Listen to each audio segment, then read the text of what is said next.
Ruth texted me on a Wednesday to ask if Sunday worked for a visit. She said she'd been missing the kids. She said she'd make the casserole Lily likes, the one with the breadcrumb top that Lily has been requesting at every family occasion since she was 3 years old. She said she wouldn't stay long, she just wanted to see their faces. I read the text twice. Owen had been gone for 11 weeks. I wrote back, "Sunday is perfect. We'll see you at noon." And then I sat at my kitchen table and thought very carefully about what Ruth knew and what she didn't, and about the fact that those two things were not apparently the same list. I want to tell you who I am and what my house looked like when Ruth walked through the door, because those two things together are the whole shape of what happened next. I am a family portrait photographer. I have been for 8 years. I photograph families at the significant moments, newborns, first birthdays, milestone years, the deliberate gathering of people who want the fact of their love made permanent and specific and held somewhere outside of memory. I know what genuine connection looks like in a frame, and I know what performance looks like, and I have become, over 8 years of watching people through a lens, very precise about the difference between the two. My house had been full of photographs. The walls of the hallway, the staircase, the living room, the kitchen, every surface a record of the family we had been building. Owen and me at 28, laughing at something out of frame at a friend's wedding. Lily at 4 days old, then at 3 months, then at 1 year, then at 4, with the particular round gravity of a child who has recently become aware that the world extends in every direction. Noah at 2, asleep on Owen's chest on a Sunday afternoon with the afternoon light doing exactly what afternoon light does in our living room between 3 and 4 o'clock. I had taken them down one by one. Not the day Owen left.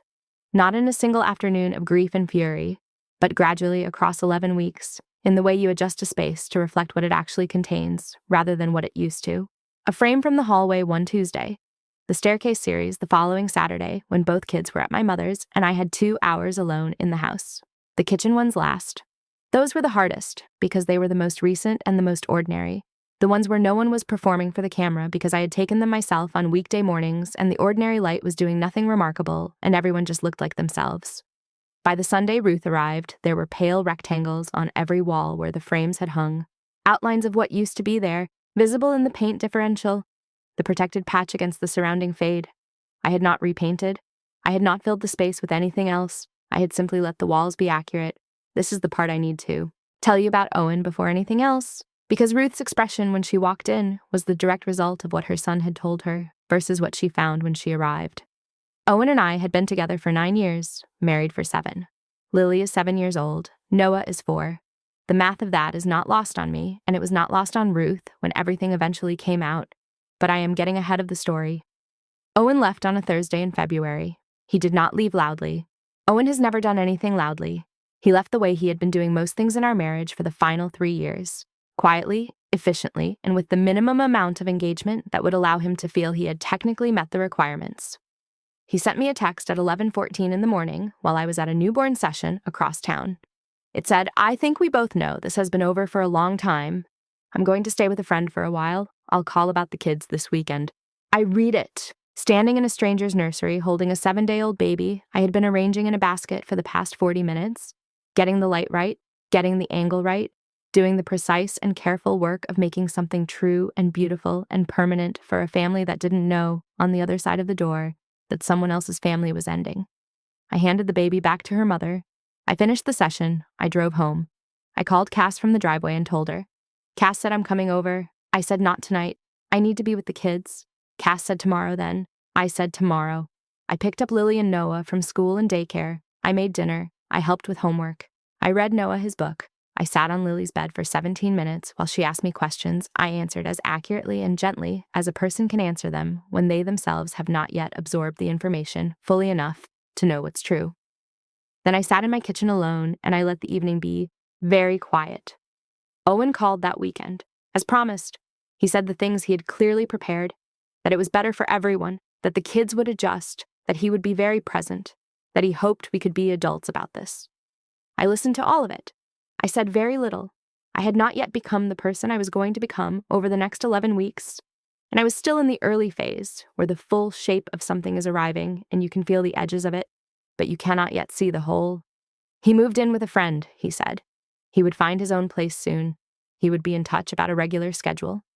He did not mention Diane. I want to be precise about Diane. Diane Calloway had been in my client database since the previous October, 14 months before Owen left. She had booked a family portrait session for herself and her partner. The session was on a Tuesday afternoon. She arrived with a man I did not know, and they were warm and easy with each other in the way of two people who are comfortable being looked at together, and I spent 2 hours photographing them in the afternoon light of Riverside Park while the October leaves did what October leaves do, and the whole thing was, professionally, one of the better sessions of my year. I drove home. I made dinner. I helped with homework. I slept beside my husband. I delivered Diane's gallery 3 weeks later. She left a 5-star review that mentioned my ability to capture real intimacy. I moved to the next booking. Her partner's name was on the file because I collect both names for client records. I looked at it the day after Owen left, when I was going through everything with the specific compulsion of a person trying to understand the full timeline of what has happened to them. The name on the file, the date of the session, the photographs, backed up to my studio hard drive, of my husband and the woman he was now living with, standing in October leaves 14 months before he sent me a text at 11:14 on a Thursday morning. I put the hard drive back in the drawer. I did not know yet what I was going to do with it, or whether I was going to do anything. I only knew that it existed, and that the dates were what they were, and that certain facts, once seen, cannot be unseen. The 11 weeks between Owen leaving and Ruth's Sunday visit were the most clarifying period of my life. I want to say that without drama. I am not using clarifying to mean easy or painless or anything that made it less than what it was. It was exhausting and frightening, and there were nights when both children woke in the same hour and I moved between their rooms at 2 a.m, running on nothing. And there were days when I photographed other families in the specific golden quality of being loved and came home to my pale rectangles and my quiet rooms and sat for a while with the full weight of the difference. But clarifying is the right word, because in those 11 weeks, without Owen's presence and his particular way of organizing a room around his own comfort, I began to see the shape of what the last 3 years had actually been. The gradual withdrawal that I had been interpreting as stress or tiredness or the natural entropy of long partnership. The evenings he came home and went directly to another room. The questions I had stopped asking because the answers were always some version of "I'm fine" or "you're overthinking it," delivered in the tone of a man who has already placed himself somewhere else and is mildly inconvenienced by your attempts to reach him. I had been photographing other people's intimacy for 8 years. I knew what I was looking at. I had simply decided, for 3 years, not to look directly at my own. I looked now, and what I saw clarified everything. Ruth arrived at noon exactly. She parked in the driveway and came to the door with the casserole dish and a bag of gifts and the particular expression of a woman who loves her grandchildren without complication in the way she has never quite been able to love her son without one. Ruth and I have always had a clean and honest warmth between us. I have never performed anything for Ruth, and she has never asked me to. That is a rare thing in a daughter-in-law relationship, and I have always known it. Lily heard the car and reached the front door before I did. Noah was directly behind her, still pulling on his left shoe with the focused urgency of a 4-year-old who has decided that one shoe is enough of a head start. Ruth came through the door and caught both of them and held on with the intensity of someone who had been missing exactly this for longer than 3 weeks and was just now admitting it. Then she straightened up. She looked at the hallway. I watched her eyes move across the wall, the pale rectangles, the empty hooks, the outlines of frames that had hung there for years, visible in the layered logic of paint. She looked at the staircase wall. Though, same story. She looked through the door to the living room, where above the fireplace, there was a large pale square where the biggest portrait had been. The 4 of us at the beach 2 summers ago, the one I had set the self-timer for on a Sunday morning when Owen was still recognizably present, when I had not yet been moved to look directly at what was happening to us.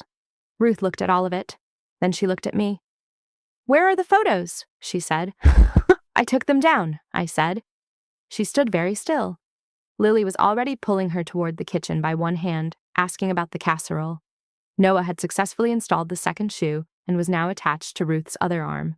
I let them carry her into the kitchen, and I put the kettle on, and I got the plates, and I let the next 30 minutes be what they needed to be. The casserole and the gifts and Noah's extended and largely incoherent account of something that had happened at daycare, involving a frog that may or may not have been real. After lunch, I let the kids watch a film, and I came back to the kitchen, and I made 2 more cups of tea, and I set one in front of Ruth, and I sat down. She wrapped her hands around the mug. She looked at me. "Where is Owen?" she said. I told her everything. Not quickly, not in a flood.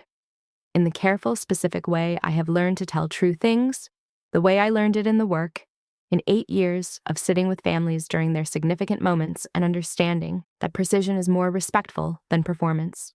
I told her the date he left, the text at 11:14, the things he had said on the phone that weekend and the things he had not said, the 11 weeks of school pickups and nighttime wakings and lone dinners and the photographs coming down one by one.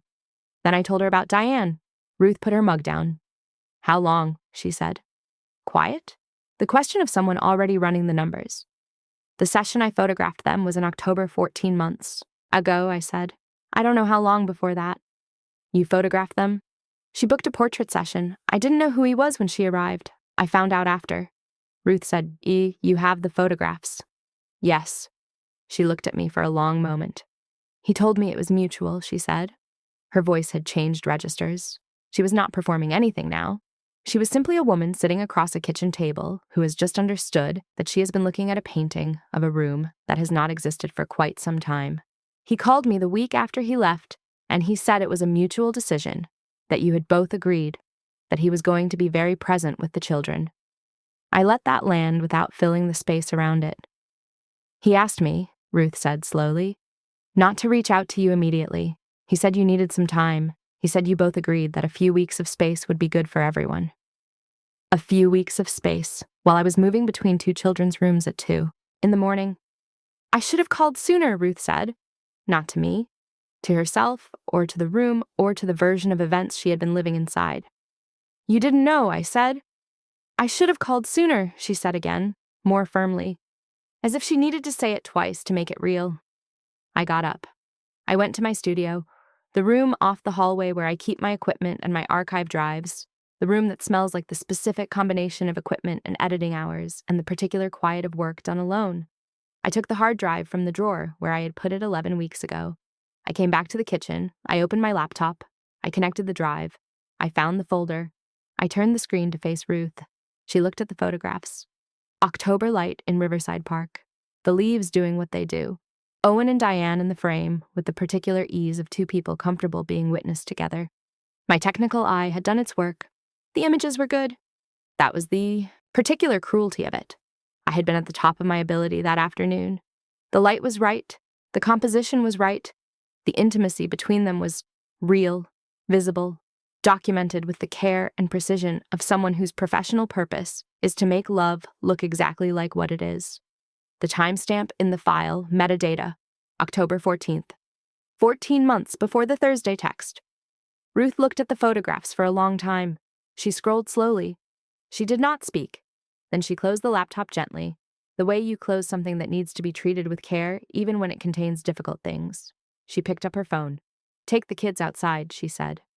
I went to the living room. I turned off the film. Lily immediately began a protest that I redirected with the offer of the garden and the news that there might be bubbles. Noah required no redirection. Within 4 minutes, both children were in the backyard, and I was standing at the kitchen window with the door pulled. Mostly closed. Ruth called Owen. He answered quickly. He always answered Ruth quickly. She was the one person whose calls he reliably picked up, which I had noted over 7 years, with the quiet accuracy of someone who tracks the patterns of the people they live with. I could hear her voice through the kitchen window, but not every word. I could hear the shape of it. Ruth does not shout. She has never, in all the years I have known her, raised her voice in the way of someone who has lost control. She speaks at the temperature of absolute certainty, which is colder and more effective than shouting and always has been. I heard Owen's name said once at the beginning. Then I heard the word Diane. Then I heard October.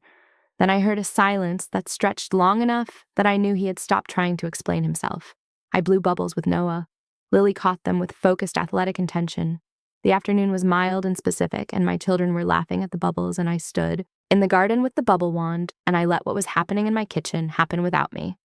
Ruth came to the back door after 22 minutes. Come in, she said. I'll take the children for ice cream. I got them into their shoes and their jackets, and I kissed both of them and watched Ruth's car back out of the driveway. And then I went to my kitchen table, and I sat very quietly for a while. She called me from the ice cream place an hour later.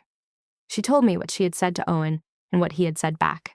He had not denied Diane. He had apparently decided, finally and under pressure, that denial was no longer structurally possible.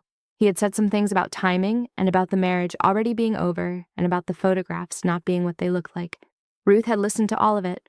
Then she had told him the following things: that she was not going to pretend she had not seen what she had seen, that she would be visiting her grandchildren regularly and directly, through me, on whatever schedule worked for me and the children, that the understanding she had of the family situation had now been corrected by accurate information and she intended to operate on the accurate information going forward, that she did not require his input on any of those decisions and she was sharing them as a courtesy.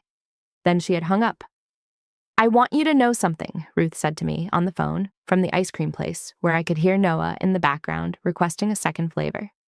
"Okay," I said. "When he was 10 years old," she said, "I drove him to a birthday party for a child he didn't particularly like because the child had no other friends. He complained the entire drive. He wanted to know why he had to go. I told him, because some things are not about what you want. They are about what a person needs from you and whether you are the kind of person who can be present for that." She paused. I thought it had landed. I thought, for a long time, that it had. I didn't say anything. "I'm sorry," Ruth said. "I know that is not nearly enough for what this has been. I'm saying it anyway." "I know," I said. "Thank you." She brought the kids home at 4:30. She stayed for another hour. She washed her own mug before she left, which she has done every time she has visited my house for 7 years, and which I have always considered one of the most reliable small indicators of a person's character. At the door, she hugged me in the way she held the children, with actual intention. She said she would come the following Sunday if that worked. I said it did. She drove away and I went back inside and stood in my hallway with the pale rectangles on my walls. I stood there for a while. The following week, I printed 2 photographs. Not from the hard drive, I want to be clear about that. From my archive of the 11 weeks. Lily and Noah on a Saturday morning at the kitchen table, eating cereal, morning light coming in the east window at the angle I have spent years learning to use. Noah in profile, completely absorbed in something only he could see. Lily looking directly at the camera with the particular directness she was born with and has only become more herself about every year. I framed them. I put one on the hallway wall. I put one on the kitchen wall. They don't fill every pale rectangle. There is still a lot of empty space. I have decided that the empty space is accurate right now, and I am not going to paper over accuracy with a hurried substitute.